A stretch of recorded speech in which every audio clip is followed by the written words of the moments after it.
you suffer for all the things that you did. I hope you get up. Bleeding into the sick, you will recover.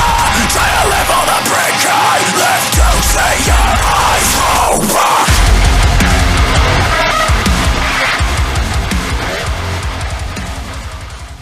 What's going on? I'm Rory from Saint Sinner, and I'm talking about our new EP, Identity Crisis, that came out in, I think, last month at some stage. And yeah, super keen to be talking about it. Beautiful, Rory. Thanks for joining us again, bro. Always a pleasure chatting. Pleasure. Thank you for having me. Thank you.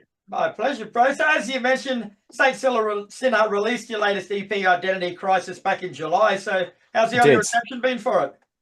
Well, it's done a lot better than I thought it would. We've had, because, you know, whenever you release music, and especially when you're in such a competitive market, you're always like, oh, no one's going to listen to it. And then within the first couple of weeks, we'd had people that had sort of heard the singles and recognized that we'd been building up to something a little bit bigger, responding, going, oh my God, like all of this makes sense. Like the colors you were using and the art that you were putting out, and like it all kind of makes sense now, which is sick. Like that's really cool to even get like two people being like, I've been following that and it makes sense now, has been really good. But funnily enough, our biggest response has actually been from Japan, with like a bunch of people, just obviously because we use an online PR agency called Noise Riot, which is Sean from the band Heists, and he like advertises our stuff through TikTok, through Instagram ads, that kind of stuff. And the biggest response we've gotten has been from people in Japan. They've been just like sharing it to their stories and being like, this is sick, which is awesome. Like that's kind of strangely sick. Like didn't expect that. But yeah, early response has been really good. I think it did what it needed to do. Like it's sort of just, this one is just sort of a knock on the door for us, and sort of introducing a few more of the ideas in our story and stuff pretty early on. So yeah, pretty happy with it. Very happy with it. So tell us a bit more about the EP from a musical point of view, bro, and what you're going for with it.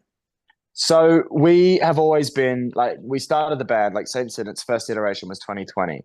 And it was like a 5-piece rock and roll band that was like, I use the word dated, but I didn't 100% know who I wanted to be as a musician, as an artist. And I think what the Identity Crisis is for me was this sort of rebranding and rebirth of what Saint Sinner is, and embracing that idea of like, well, I don't just have to be one thing. Like we don't just have to be like a metalcore band. We don't just have to be a rock band. I don't think we ever wanted to be a rock and roll band, really. But we went down that path. But yeah, the whole idea of duality and accepting duality and accepting like the different aspects that inspire you has been what this band has always been about. Like that's been sort of the one thing. So musically, we just wanted to sort of see how many different things that we could do on one record before it started to fall apart. And I really think we set out to achieve something very different, and I think we did. I think we achieved some different things all on the one record. Cool. So yeah.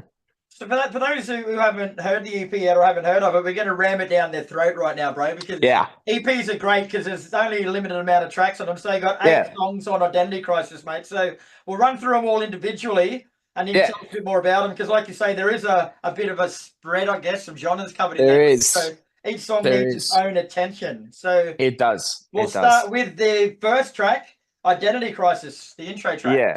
So that we have this, I guess it's probably pertinent to sort of preface this whole conversation that we're like, one of the big decisions that we decided to take early on was to tell a story with all of our releases going forward.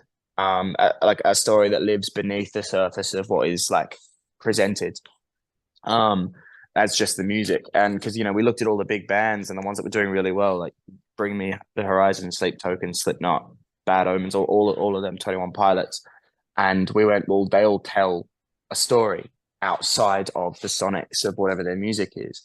And so the Identity Crisis for us was an opportunity to go, okay, how can we tell our create a narrative without ramming it down people's throats. So the people that want to go a bit deeper and get a bit more into it, which is a lot of people now, funnily enough, can do that. And I've always been that way. Like if a band releases any kind of lore, I'm all in. Like I am in, I am sold. I don't even care if the story is tragic. Like I don't care. I'll sell my soul for a little bit of extra things. So Identity Crisis, the first track was in between every song. When we released the singles, we did this little like hype video thing, which is supposed to tell parts of the story. And that sets up this universe of myself as a character being kind of trapped in this weird limbo state, this sort of fractured state of mind, and dealing with a bunch of, I guess, like it parallels real life, like dealing with a bunch of unresolved traumas and a bunch of sort of edgy, dark, emo things like that. And so that opening, we call it a stem because it's what we walk out to on stage now. But that opening stem was very much that. It's sort of just this eerie setting the scene, trying to give people this sense of unease pretty early on. Because it's literally just me with a little mic against my computer, like the voice detuned and some fucking creepy ass splice samples. And yeah, we just wanted to do something that had set the tone a little bit. Wait, then it goes into Devil Boy. Don't tell us that one's about you, Ray. Well, so Devil Boy is it is and it isn't. It's interesting. So that song's the oldest song that on the record in terms of the demo. So I've had that since the band started in 2020, but it was this weird electronic dance music thing. And I was like, now that we're getting heavier, and that's the direction we want to go in, let's make it a fucking like metal EDM dance breakdown track thing. And that story-wise is literally kind of personification of the main character. The title doesn't really make sense. We just thought it sounded sweet. We were just like, it's a cool title. It sounds cool. Doesn't really like not once in the song does it say the words Devil Boy. It used to, but we kind of cut that because it was this weird voice thing. But yeah, for that one, we just wanted to see how far we could push this like metalcore thing into the realm of like electronica and having just a bunch of split up things. In a way, that track kind of like foreshadows different elements of the rest of the EP. There's like the electronic section, there's the fucking breakdown section, there's the slam section, there's the singing section, there's like a little bit of like, like the production value in there as well. And in the story, that's kind of it's telling the narrative, or I guess kind of setting up the narrative of where I am, where I actually come into it post, I guess, being in that place of limbo, and what's going on outside of my head a little bit. Because funnily enough, we didn't think this through. Whenever you do lore that is in any way story driven involved with a fucking music release, it makes everything 50 times harder. Because you have to go, oh shit, does this make sense? Have we fucked ourselves with continuity? And then we have. So yeah, if you listen to it in order, it doesn't make sense until you listen to the whole record, I guess, which is another reason to make people do it. But yeah, so that's Devil Boy. It's kind of this, it's more character focused lore wise, and then very much foreshadowing sonically what the rest of the record's going to do. Like already, bro, it sounds like a therapy session would be a lot easier. It would be easier. It's just more expensive at the moment. Like we could be out $30,000, or I could be out like a lifetime of debt. I just chose the lesser of two evils. Very cool. All right, we'll move on to Headcase. Yeah. So that first single, obviously, we like that song was done in September, I think, of last year. So it's been out. This whole record's been out for a year. Like finished for a year, sorry, and like I'll touch on that a bit later, but because of the new stuff. But because this record's been done for so long, it feels weird to be like, oh shit, that was like over a year ago. And I guess Headcase is within the story, not to ram it down people's throats or to tell it to them straight, but essentially, I've been abducted by a company that takes your trauma and turns it into narcotics and sells it as like beauty products. You know what I mean? So it's a little bit like Apple being like, here's a thing, here's some stuff, this will make you happy. This little thing right here, if you give us money, life is sorted, mate. And so it's kind of a comment on that, and how I think a lot of social media and stuff is like a dopamine thief, and how it uses people's fucky brains to like make money. And which is super deep, I know, but Headcase is kind of the first, in inverted commas, test in the story, and it's about this sense of like self-hatred and rage and being angry at yourself for being whatever, and the labels that we have for ourselves. And that kind of went down this rocky metalcore rock route, which kind of set the tone, because it was the first song we finished with Daniel Antics in Kernel. Shout out to Daniel, amazing producer, such a good boy. That kind of went like, obviously where Devil Boy was foreshadowing what was going on in the record, this was very much the like, okay, this is like the rockier one with a breakdown in it, but you can kind of like, you know, get into it, as opposed to most metal where it's like, okay, I'm gonna punch people. This one's more like, I'm gonna like bang my head a little bit, I guess. And it was a great opportunity for me to, as a designer outside of this, which is my other job, it was a great opportunity for me to come up with some cool ideas to support the lore around costuming and that kind of stuff. Like, so we had the balaclavas to sort of signify that we were a bit like outside of ourselves as these characters, or that we were like set in a different mental setting, because like the mask covers up that identity. So yeah, that was kind of like the one that we went big on, the first single. We kind of went all in on that one. That was like literally a year ago next week. That came out, which is mad to think about now. But yeah, so that's Headcase. Sweet. And then you got Villain. So that's Daniel's favorite song. I got really drunk one time. So I got out of a really toxic relationship. This was a few years ago now. And I got super drunk in my house and wrote this weird demo, and it was like a rap song.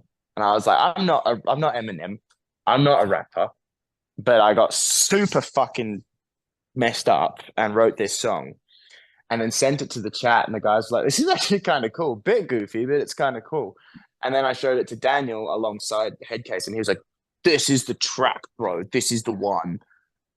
Which was odd. And we kind of took it down this sort of alternative rock, like very dry, like room drums. I don't know if that makes sense, but very like not super massive drums, very processed sounding drums, and kind of adding metal elements in the guitars and in the bass and stuff to this like rap song. And genre wise, we were just like, fuck it, this sticks out like a sore thumb on this record, but it shows that we can be a bit diverse and we can do some interesting shit. And yeah, lore-wise, it's like another test, but this one they're testing a drug that makes you makes you grumpy. It's basically the resentment drug. So I guess the comment is, I at the time was feeling very spiteful, and I was like, well, what if instead of using spite to, you know, go and do the positive thing, I feel like this company would use it as like a negative thing. I feel like these, which is in line with what I think a lot of big pharma does, is using people's resentment to make more money. But yeah, it's the spite drug test. And the color was purple because I thought that was pretty sick. And yeah, like very odd song, Villain. It's got this weird, it's a rap song with a breakdown at the end for no reason. We were like, how can we fuck this up? Breakdown at the end. And the drummer was like, no, don't do it. And then he left the studio to go to the bathroom, and he came back and we put a breakdown in it. And he was like, no. But yeah, we did it. So, awesome. Rap song with a breakdown. Rap song with a breakdown. And the next one is your first collaboration on the album. And I can't really read my writing, but I'm hoping it says Dysphoria. It does say Dysphoria. Yeah. Cool. Yeah. See that one. So the green one, funnily enough, so second single, we had David from Belhaven on that one, who's an absolute legend. He's an amazing person, amazing, super talented musician, very giving guy. And we'd seen Belhaven a few times, and I was just blown away by his talent. And I was like, surely he'd never get on a song with us, because being from Canberra, there's not a lot of opportunities. So you got to kind of get out. And I think we've done that, but I hit him up and I was like, do you want to be on this song? And we only had the chorus at that point. So I was like, do you want to be on this song? Here's literally 5 seconds of it. And he was like, yeah, dude, absolutely. That fucking bangs. Let's go. And then we had to write the rest of the song because we were like, fuck, now we need the rest of the song. We're going to give him something. Yeah. And we wrote that in like 2 or 3 hours in my garage, in a Logic session. Sam, my guitarist, fucking gun on guitar, and just songwriting wise, like in terms of his ability to create music, he's incredible. And so yeah, I did the lyrics and we kind of just banged it out. And funnily enough, the song that took us the shortest amount of time to write is our biggest. It's like our biggest track. It's done nearly 200,000 streams on its own, which is for us a big deal. And it's like, yeah, it went mad. Like Spotify algorithm went, you know what? I'll have some of that. I like that one. Like that one. The rest of your shit can fuck off. But that one, that one can stay. That one can stay because it's green, and Spotify is green, or that's my theory anyway, because we used green in the title. But yeah, so Dysphoria is about just that. Like I kind of feeling really uncomfortable in your own skin, and feeling kind of like this inward sense of numbness or dread or whatever. And the video, we went to this 3D animator called Hollowed Graphics, who's done videos for all sorts of people. Awesome dude, Irish fella. And we hit him up, and he was super keen. And he did this video that kind of shows another one of the inverted commas tests that gets done on the subject, which extracts that feeling of like being uncomfortable in your skin and leaves you as this empty vessel. Which is a comment, I guess. Dysphoria was a comment on like, you know, you feel super messed up, and then you go get help, and sometimes it leaves you feeling worse because you then have to go back to square one.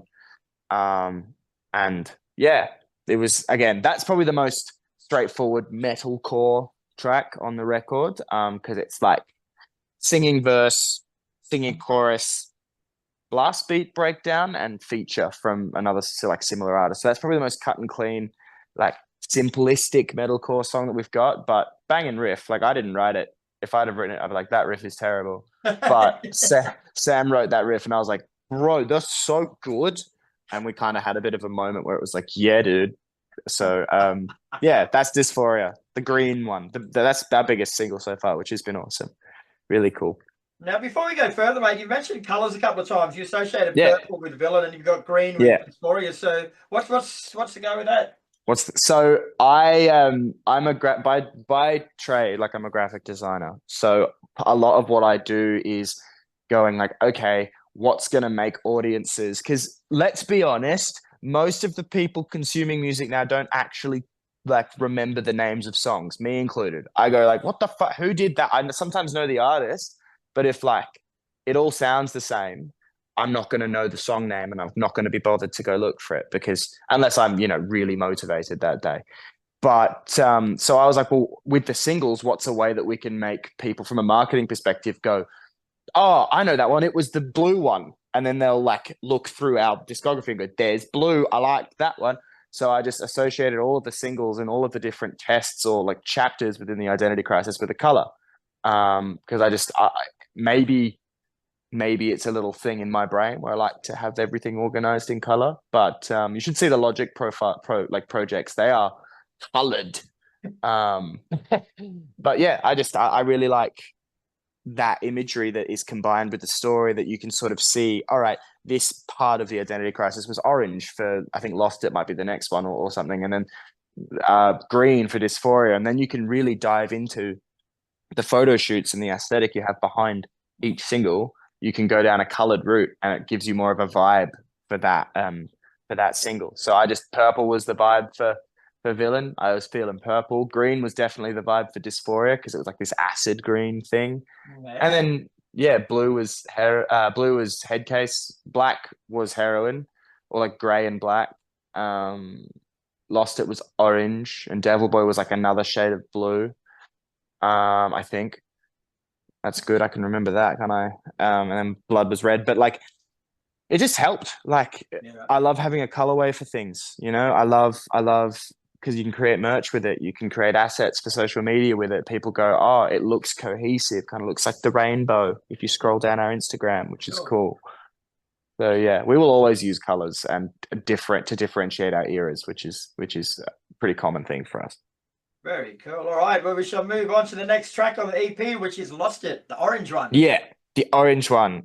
So our old stuff, everything pre-September last year, the color for the band was orange. This is my favorite color. And I had like, Lost It felt like the most similar track to that. Okay. It was this weird like punky rock thing. And Lost It's kind of more of it's very much like an homage to what we used to be doing, but with better production and a better direction on it, and a bit more of a My Chem sort of throwback, which is cool. And yeah, so that one's about a drug that we called Frenzoline. And what Frenzoline does is it's like ecstasy if ecstasy was on crack. So you know, I've got my own history with using some naughty things, and I kind of wanted to write about that and how I would feel in that sort of elevated state, and then like reflecting on it afterwards and being like, I actually don't know where my brain is right now. And so Lost It was about that, and I kind of just did this animated lyric video because we couldn't afford another music video by that point because we're severely in debt.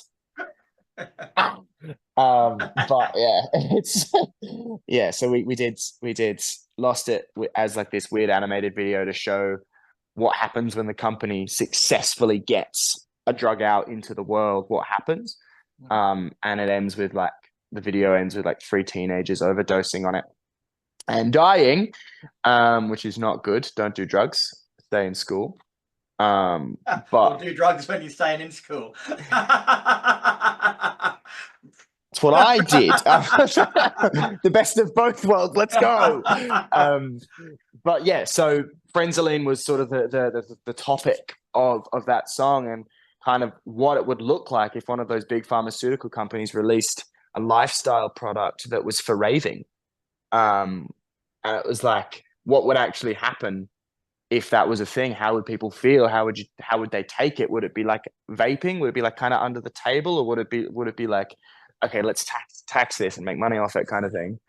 And yeah, just like more like a riot. That song is very like the party song, I guess. And yeah, a lot of fun to play live. We probably don't play it as much as we should, but it's a lot of fun to play live. Yeah, kind of like a My Chemical Romance cross Fall Out Boy cross Bring Me the Horizon's newer stuff kind of vibe for that one.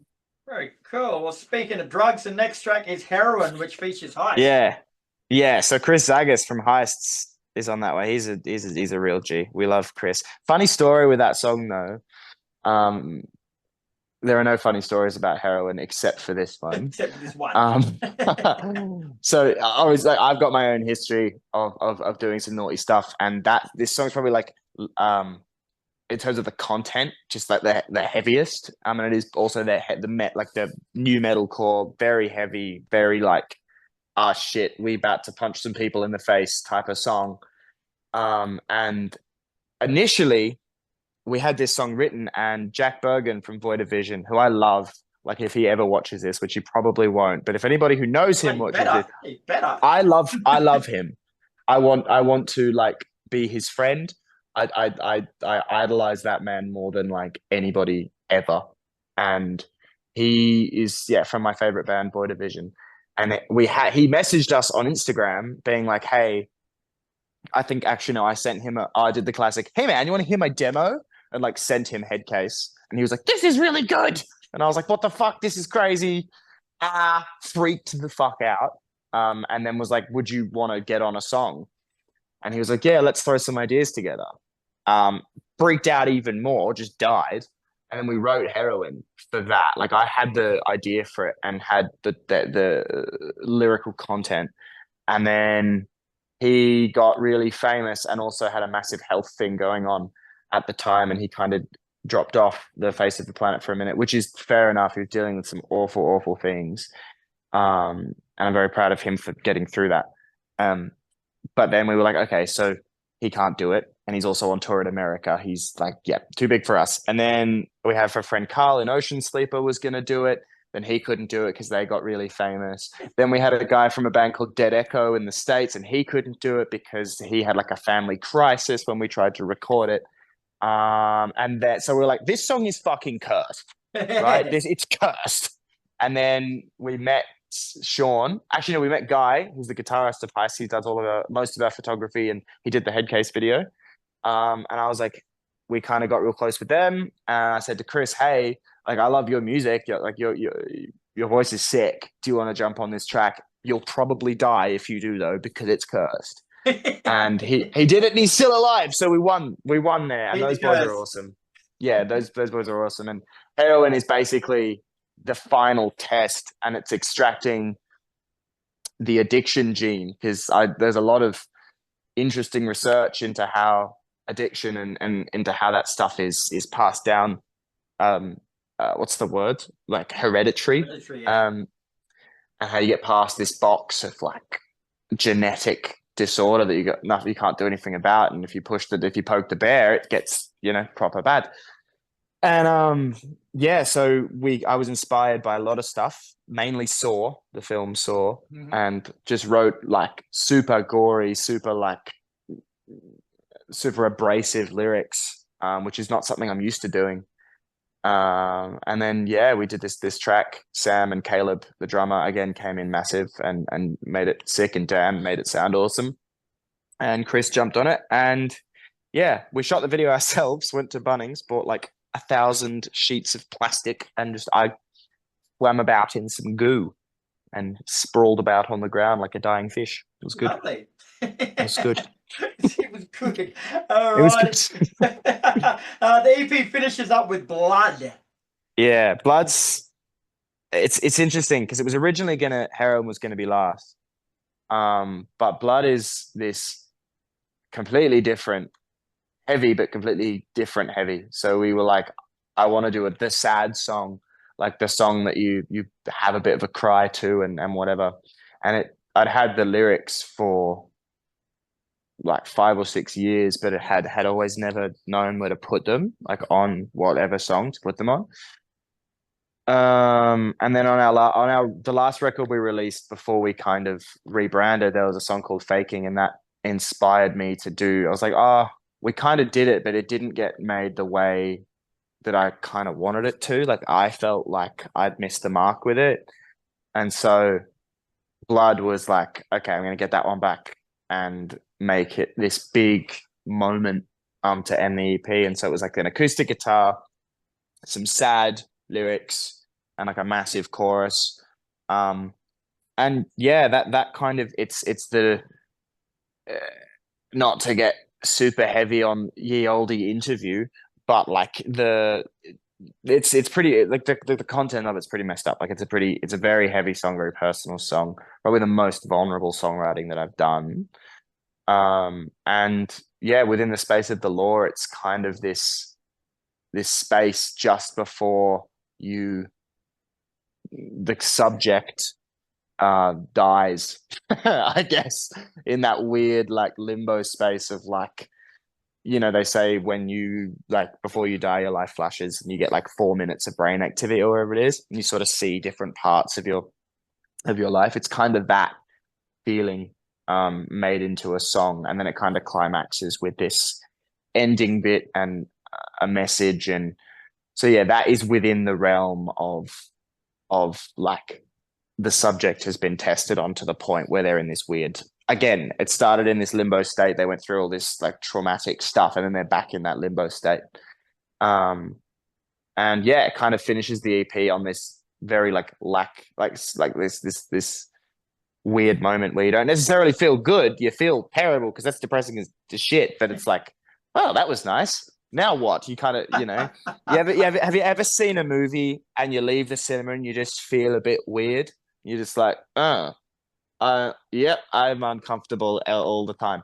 I got that seeing The Hunger Games, the first one, and I was like very small when I saw it. Well, I wasn't, but I was mentally small. And it just made me feel weird. And so I was like, fuck it. I want to do a song that makes you feel weird when you finish the EP, like walking out of the cinema. And the video we did for it is like this lyric video, but it like rolls like credits. And it was just supposed to finalize the EP and leave people feeling a bit like, at the end of a record where there's breakdowns and shit. So, and obviously blood is red because I was going to ask that question, but it seemed a little too obvious.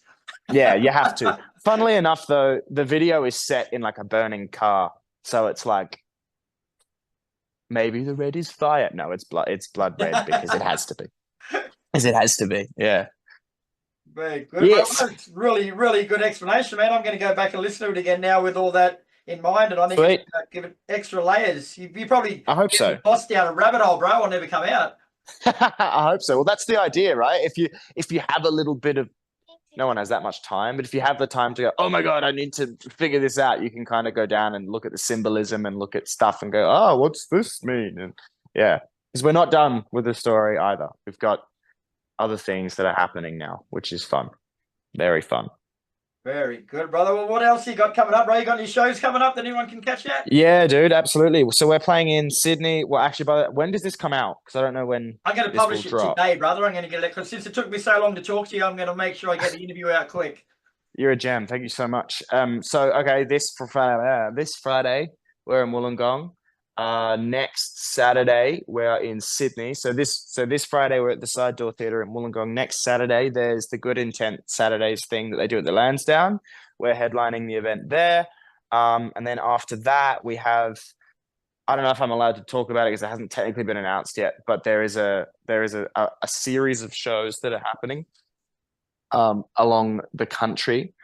And then the next one that's been announced is we're playing with Wild Heart and Vilify on the 9th of November at the Burdekin in Sydney, but there will be other stuff between the Sydney show that we've announced, and then there is a big bunch of stuff. So hopefully that doesn't get me in trouble. Beautiful. All right, Rory. Well, thanks for your time, bro. It's been a pleasure as always. Thanks, man. Identity Crisis is out now. Sounds like a fucking cracker. It is a cracker to listen to, but also sounds like a cracker when you know what's going on, bro. So best of luck with everything, and we'll catch up soon. Thanks, brother. Appreciate it. Why don't you suffer for all the things that you did? I hope you cut up. Bleeding into the sick, you will recover. Try to live on the brink, I live to see your eyes.